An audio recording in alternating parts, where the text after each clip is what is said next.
Napagod ako. Ay, Nay, magandang umaga po. Sobrang lisod ang kinabuhi dito. Ang nangyari sa pantalon ko. Kuya Rizky, dito ka. Nangyari sa damit ko. Saan kayo kukuha ng kahoy pang uling niyo po? Ito, kunti na lang to. Marami pa dyan.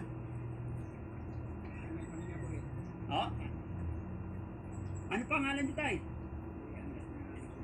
Andres? Upo kayo dito. Andres Bonifacio.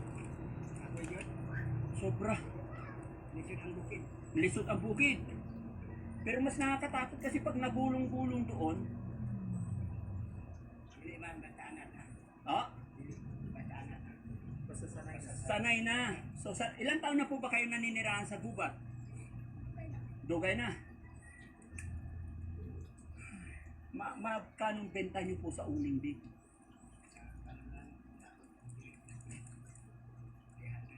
300 ka sako. Isang sako. Ilan po anak niyo tayo? 8. Asaan yung 8 na anak? Eskwela ang iba. Hello, Nay. Marin si Nanay, mag-uling. Po?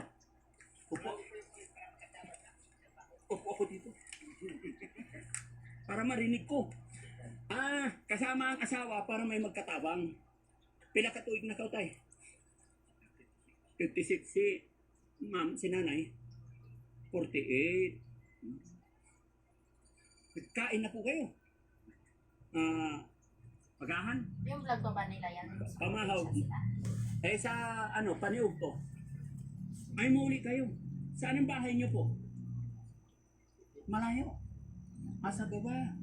Iiwanan niyo itong mga uling niyo dito. Hindi mawala.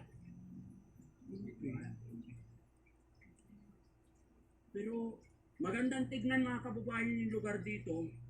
Masarap yung mga tanawin pero yung kinabuhi, lisod kaayo. Hirap maghanap ng kwarta. Hindi ka mag-hagok. Pag hindi Hindi mag-ugi, hindi mag-trabaho, kwarta. Hoy, kwarta. Oo. Ang kinabuhi, panguling. Ini panguling ang inyong kinabuhi. Kaya hindi mo kapag mga konsumo. Uling na mo. Pagod ako. Pero sila mga kababayan, normal na kung maglakad. Ha? Basta anak sa bukid. Ano po? Sanay sa bukid. Sanay sa bukid.